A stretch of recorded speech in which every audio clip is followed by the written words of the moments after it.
Welcome, everyone. On 15 March, the nation witnessed a terrorist attack that demonstrated the weakness of New Zealand's gun laws. New Zealand's regulation of arms primarily dates back to 1983. Sadly, since that time, the most substantive changes to our laws came following the Aramoana shootings. Those changes, however, did not go far enough.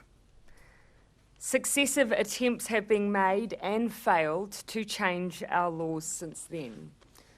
Those attempts were in 1999, 2005, 2012, and more recently through a Select Committee inquiry in early 2017. And still, none of the changes that have been made in the past dealt with one of the most glaring issues we have that sets New Zealand apart from many other nations: the availability of military-style semi-automatic weapons. The attacker on 15 March took a significant number of lives using primarily two guns. They were assault rifles and they were purchased legally on an A category gun licence, the standard licence held by gun owners in New Zealand. The capacity of these assault rifles was then enhanced using 30-plus round magazines, essentially turning them into military-style semi-automatic weapons. While the modification of these guns was illegal, it was done easily through a simple online purchase. The guns used in this terrorist attack had important distinguishing features. First, their capacity, and also their delivery. They had the power to shoot continuously, but they also had large capacity magazines. I absolutely believe there will be a common view amongst New Zealanders, those who use guns for legitimate purposes, and those who have never touched one, that the time for the mass and easy availability of these weapons must end. And today, they will. Today I'm announcing that New Zealand will ban all military-style semi-automatic weapons. We will also ban all assault rifles. We will ban all high-capacity magazines. We will ban all parts with the ability to convert semi-automatic or any other type of firearm into a military-style semi-automatic weapon. We will ban parts that cause a firearm to generate semi-automatic, automatic, or close to automatic gunfire. In short, every semi-automatic weapon used in the terrorist attack on Friday will be banned in this country. These changes will require legislation. That legislation is now being drafted and will be introduced under urgency. A shortened Select Committee process will apply, so I encourage all those who wish to submit to start now. My expectation is that the law will be in place by the end of the next 2-week sitting session, which is by the 11th of April. As a government, however, we did not wish to allow a situation where irresponsible dealers continue to sell weapons that will be banned within a few weeks.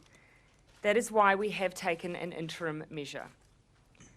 As at 3 p.m. today, an order in Council took effect. These changes to our regulations will ensure virtually all of the weapons I have announced as being banned will be categorised as weapons that require an E-class endorsement. The effect of this will mean that no one will be able to buy these weapons without a permit to procure from the police. I can assure people that there is no point in applying for such a permit. This is an interim measure to ensure the trade of these weapons ceases from 3 p.m. today. As a government, we acknowledge that there will be gun owners who have legitimately purchased weapons we have now moved to ban.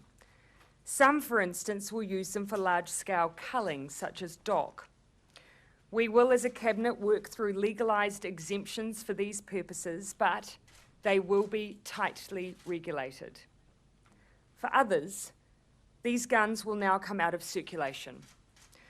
I acknowledge and thank those retailers who have voluntarily ceased to sell military-style semi-automatic and assault rifles. You will have seen the collective issues we face as a country and reacted swiftly, and I thank you for that. For other dealers, sales should essentially now cease. My expectation is that these weapons will be returned to your suppliers and never enter into the New Zealand market again. For current owners of the weapons we have moved to ban, I acknowledge that many of you will have acted within the law. In recognition of that, and to incentivise their return, we will be establishing a buyback scheme. The details of this scheme are being developed in parallel to the drafting of the legislation to enforce the ban. In the meantime, we are asking all current holders of military-style semi-automatic weapons and assault rifles to visit www.police.govt.nz. There they will find details of the weapons included in this ban. In the next 48 hours, a form will be available on this site that we are asking these gun owners to complete, identifying what banned guns they hold. The police will then arrange for these weapons to be handed over and eventually destroyed. Details of the weapons handed back by owners that are covered by the ban will also be taken to ensure that fair and reasonable compensation is paid once the buyback is in place. If owners are unable to complete the online form, they are able to contact the police on the phone to arrange the handover of these now banned guns. I do want to emphasise, to manage the flow of information to the police online is the best way to arrange the return of your weapons. Do not arrive at the police station unannounced with these weapons in your possession.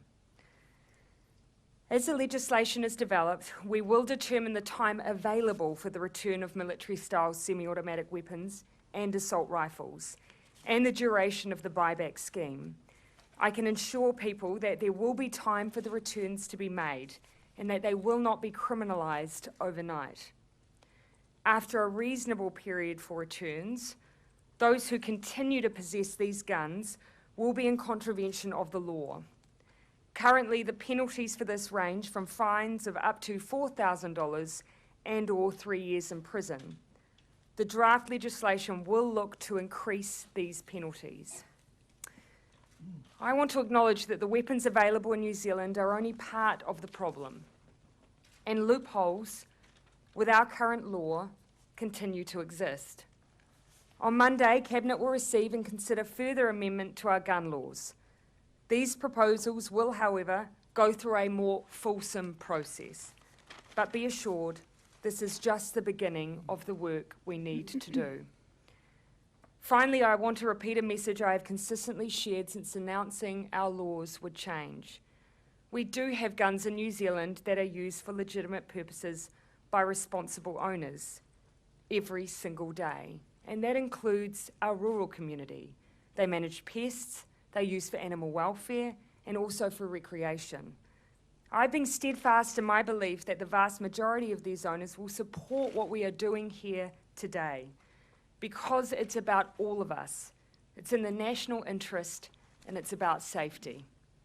I will work hard to retain that support as we work on the remaining tranches of reform that we must make to prevent an act of terror happening in our country ever again. I'll now hand over to the Minister of Police. Thank you, Prime Minister. 2 hours ago, I was amongst a group of ministers who signed off on the order which tightens the law on the sale of assault rifles.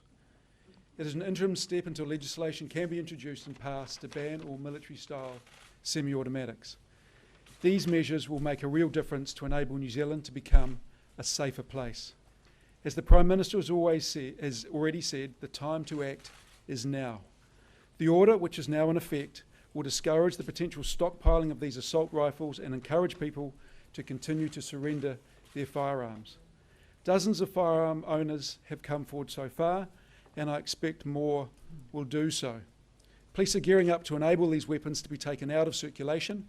They'll be supported by the New Zealand Defence Force to enable safe storage, transport and destruction of assault rifles and MSSAs. As the Prime Minister has also alluded to, police are definitely encouraging firearms owners to go to the police website and use the online form to arrange to hand over the MSSAs and assault rifles. Finally, I want to remind that it is a privilege and not a right to own a firearm in New Zealand. We know that there are many gun owners with legitimate reasons for owning firearms, especially in our rural and provincial communities. This work is not directed at them. Our focus is on ensuring the immediate safety and peace of mind of our communities. Prime Minister, does the government have any idea of how much this buyback is going to cost? The answer in short is not with any certainty. One of the failings of our system, of course, means that we can have a range of weapons that are of this power and calibre and simply not know how many there are. The estimate that has been made by officials is that the buyback could cost anywhere between $100 million and $200 million. But that is the price that we must pay to ensure the safety of our communities. Prime Minister, why not ban all semi-automatic firearms? Well, essentially, the effect of this legislation will close that gap between Australia and New Zealand. Australia had an exemption that allowed, for instance, farmers to seek permits to continue to use weapons like .22 for legitimate use. In fact, in New South Wales, there are 16,000 farmers who are able to use those kinds of guns. We've essentially achieved the same outcome, but by looking at those specific weapons that are used for legitimate use by farmers, but are not designed to undertake the kind of horror and attack that we saw on Friday. Why not just have a permitting structure like Australia? Essentially, as I say, achieves a very similar outcome. They've used a permitting process. We've instead designated those guns which have been determined, and on the advice of the police, are not the guns that are needed to be targeted. There is legitimate use in our rural community, things like killing possums, animal welfare issues. We've targeted here the guns that are actually doing the harm in our community, and we saw that on Friday. New Zealand had made these changes sooner. Would that have prevented last Friday's attack? Well, what we are banning today are the things that were used in last Friday's attack. Prime Minister, why wasn't... Why is it taking so long, Prime Minister, for politicians to react? This debate has been going on now for 25 years. Yeah, and there have been repeat attempts, and that's clear in some of the dates that I've shared with you.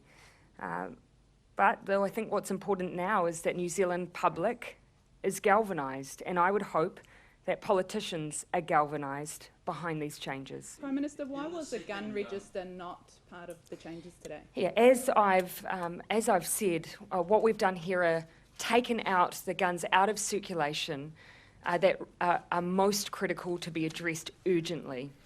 And that's what we've announced with essentially almost immediate effect. There is more to be done. In Tranche 2, we'll look at issues around licensing, issues around registration, issues around storage. There are a range of other amendments that we believe do need to be made, and that will be the second tranche of reforms yet to come. So a gun register is on the horizon? Issues around registration we will look at. Cabinet will receive a paper on Monday. I expect decisions to be made from there. I will be looking really directly to police, though, around the things that will make the biggest difference to them in their minds, and we'll look at some of the international evidence as well. We are really trying to target here those who seek firearms for illegitimate use, seek them for crime and to cause harm, whilst of course acknowledging that particularly in our rural communities we do have legitimate use.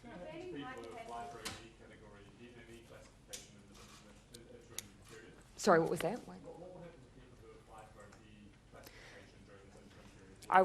My advice to them is that you're wasting your time. You're banning high-capacity mags from being purchased. Why not require a licence for all ammunition? Because people can still walk into it with any licence or without a licence. What we're essentially doing is removing the ammunition that is used in the weapons that we simply should not be allowing access to in New Zealand, or should not be allowing access to in order to modify any other gun. I'll allow the Minister of Police to add to that. Yeah, it's dead right. The other thing, as the Prime Minister alluded to, there's a second tranche of advice we're getting from the police, which is coming to Cabinet on Monday. It will talk about what we do with regard to ammunition. So keeping in mind the two issues that we face in New Zealand is both the availability of guns for those who hold an A licence, but also the ease of which you can modify those guns. So we're taking out of circulation both the guns that can be modified in that way easily and that are designed to essentially take lives, as well as the magazines that allow that easy modification. Australia saw an increase in the theft of firearms during the buyback period. Australia Australia saw an increase in the theft of right. firearms during the buyback period, with people stealing them and then basically handing them in for money. Is that something New Zealand's expecting? Yeah, look, of course we're looking across at the experience of Australia and trying to learn from the process that they've gone through. What we hope with the buyback, of course, is that you stop a black market emerging around them by paying a fair and reasonable price that incentivises people to bring them in to the police rather than seeking another way in which to sell. Of course, when it comes to wider issues of theft, we'll do what we can to prevent that. What are the position that raids to check any stockpiles of people with weapons that haven't returned them? Of course, what we are looking to do is increase the penalty for those who will continue to have possession of these weapons by the time that the full ban has taken force and the period for buybacks is over. So those penalties will go up. And of course, it's an operational matter for police as how they choose to police that. But I imagine that will be one of the things on their mind. Excuse me, Prime Minister, if I could just add to that, the police do have the ability to go into any licensed dealer and ask for records. They will be doing that and check them off against those who have bought these types of weapons. What about how many assault rifles discretion when it comes to criminals handing back their weapons that may not be the licensed owner of it? Yeah, so the police, of course, have amnesty provisions. And I think it is important to keep in mind that even if someone has a weapon that we are not banning today, that they wish to return, they can do so, and an amnesty applies. We do want to encourage that users of guns that they have no use for anymore, even if they can't determine its origin or and even if they don't hold a licence, we encourage them to bring them into the police. We just ask that they contact the police before doing so. So people who illegally hold own MSSAs, perhaps are on the Category A gun licence. Amnesty applies. We just want the guns back. You're not concerned that Yep. The reorganisation of the police firearms and licensing regime, is that in place now? Is that still going ahead? There seems to be some confusion about that. It's not in place at the moment, but there was already work underway before this came into place to drive efficiency into the system. But that it's not operational yet. And I think that, just to be clear, the efficiency is around the administration. Vetting is still very much face-to-face. So Absolutely. you roll back those, the disestablishment of those regional No decision had been made around the disestablishment of anything at all, of any positions at all. Have you had an opportunity? that's in place at the moment. Well, no decision had been made, and as the Prime Minister alluded to, this was about the administration of the Arms Act. It wasn't about the vetting or anything to do with the licensing. But has a decision now been made around that? Again, just to be clear, these are very distinct things. It's about the way that the police organise the admin of licensing. They've looked to try and build some efficiencies in the way they administer the licensing. It hasn't changed the process of vetting, the face-to-face contact with licence holders. We are going to go through a second tranche of reforms where we'll be looking more widely at the Arms Act. I imagine the police will want to look at some of those changes in parallel to any administrative changes that they're making at their level. Do you expect the changes to have wide support in the House? Yes, I do. Look, it's not for me to determine that. We have briefed the opposition, but ultimately it's for them to determine their position. But our hope is that we will have consensus in the House. When you talked to the opposition, was there a perspective that they were on board with it? Oh, look, certainly what I gleaned from the conversation certainly seemed supportive, but again, it's not for me to determine their position or stance. I'm sure they'd welcome being asked. The estimate Can I is... ask the Minister whether it's still the police's intention to disestablish 400 armed officers and their staff by August? Barry, that was never the police's intention. They were out consulting around changes to the administration of the Arms Act. As the Prime Minister has alluded to, this was nothing to do with the vetting. This was nothing to do with anything that would have made it easier to get a licence in any way, shape or form. As the Prime Minister again has said, there was still going to be face-to-face interviews, there was still going to be arms officers checking security in licence holders' places. So nothing has been sorted. It was out to consultation. And as far as I'm aware, no, as far as I do know, that consultation has not been completed yet.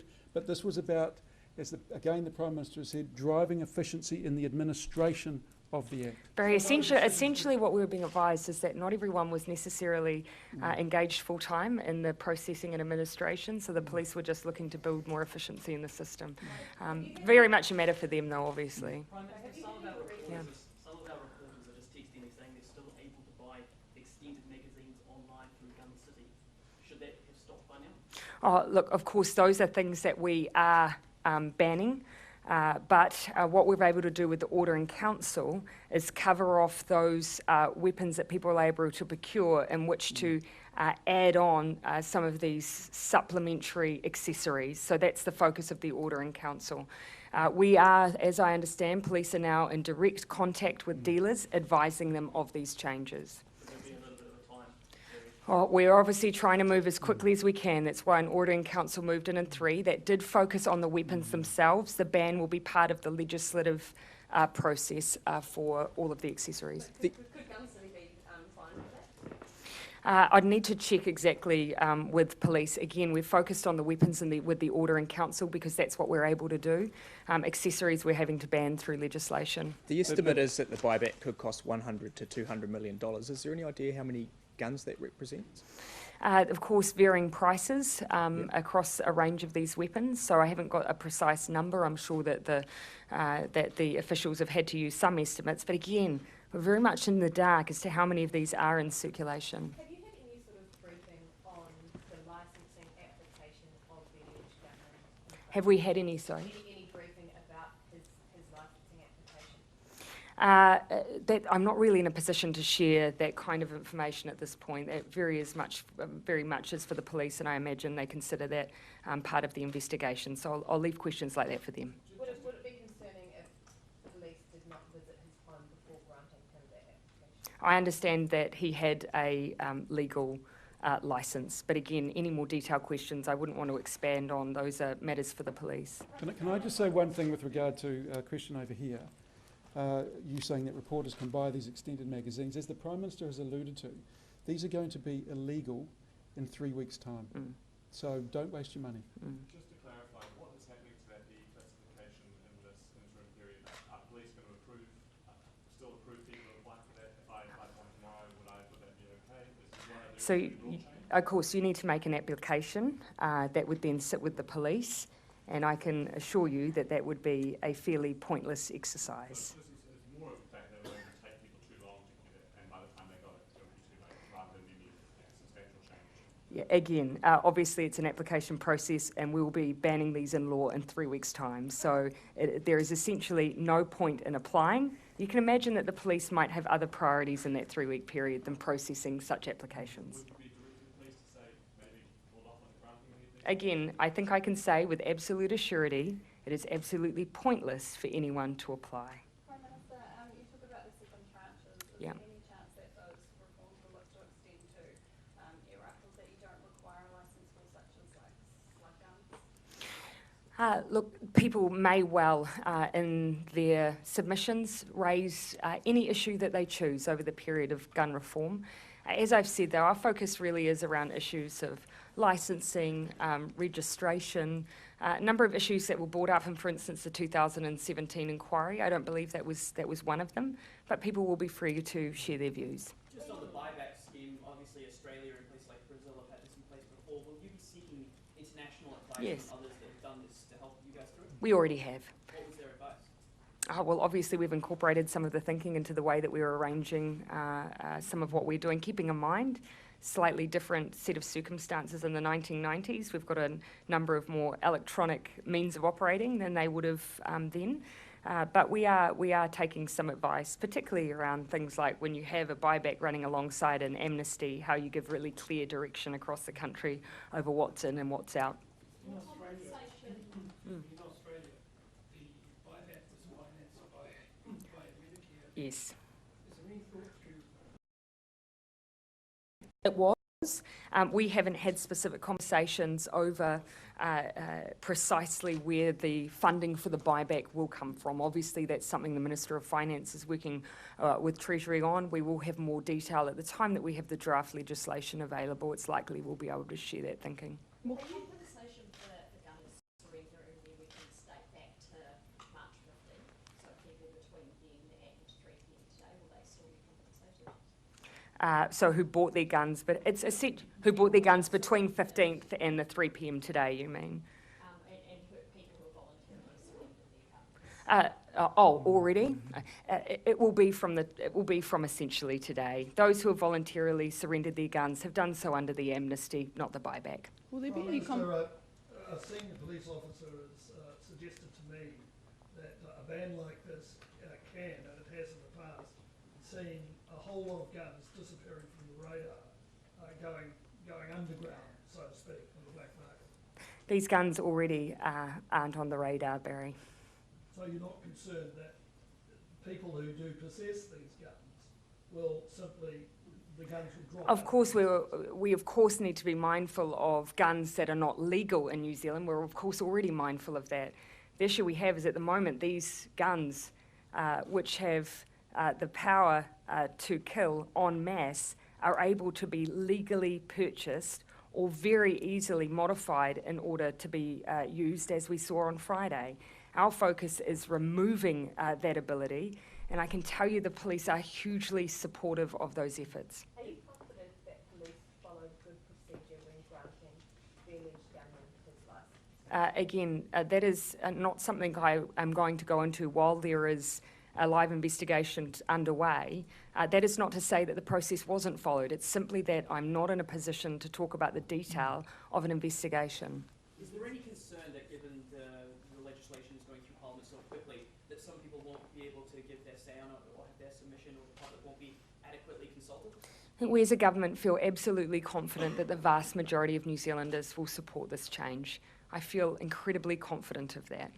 Can you, can you explain as part of the Q&A that says one of the options for people who have an A category firearms licence who own MSSAs, they could sell or gift the firearm to a person who has an E category? I think essentially someone with an E category is already able to hold those weapons. That's very much temporary. Of course, that person who may then be in possession of it as for sale or a gift would still have to hand it back in. So technically all we're doing is covering in the Q&A all of the legal possibilities that someone may engage in. I wouldn't particularly advise it. It just means double handling. It'll have to come into the police eventually. But in order to do that, they still need a permit to procure from the New Zealand Police anyway. Yeah. So again, it's just us covering off every single option that may occur. I consider it unlikely. There's been a bit of chat from the NRA about New Zealand changing its gun laws. What's your message to that organisation? That in our minds, this change will have the vast majority of support from New Zealanders, and I include New Zealanders who hold gun licences. In fact, I've had people unprompted tell me that they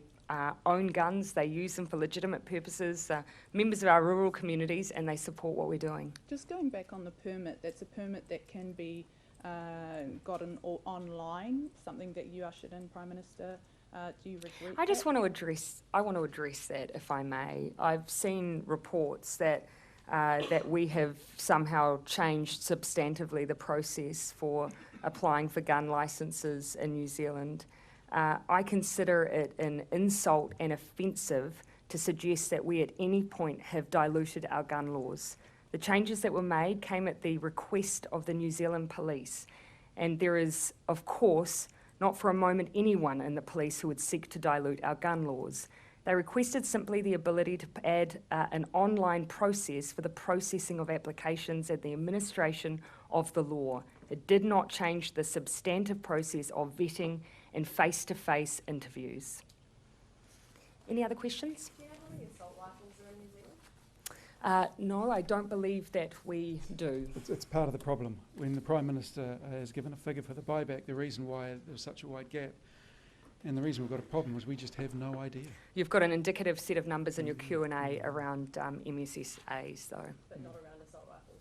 No. And this next tranche of looking at changes to the laws will include a firearms register and potential licensing The issue of registration, more broadly speaking, I would categorise as one of the issues we're looking at. I really am seeking that advice from police. What will make the biggest difference to you?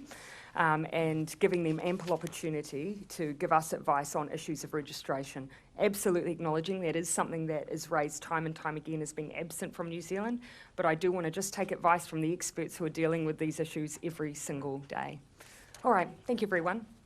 Can I quickly ask the Police Minister, back in 2017 the police admitted they had an unacceptable knowledge of the Arms Act. Has that improved since then in your opinion? I don't think they said they had an unacceptable knowledge of it. I think what they did acknowledge is the consistency of policing of the Arms Act. And part of the administrative changes we're talking about is to get a level of consistency. Right, thank you everyone.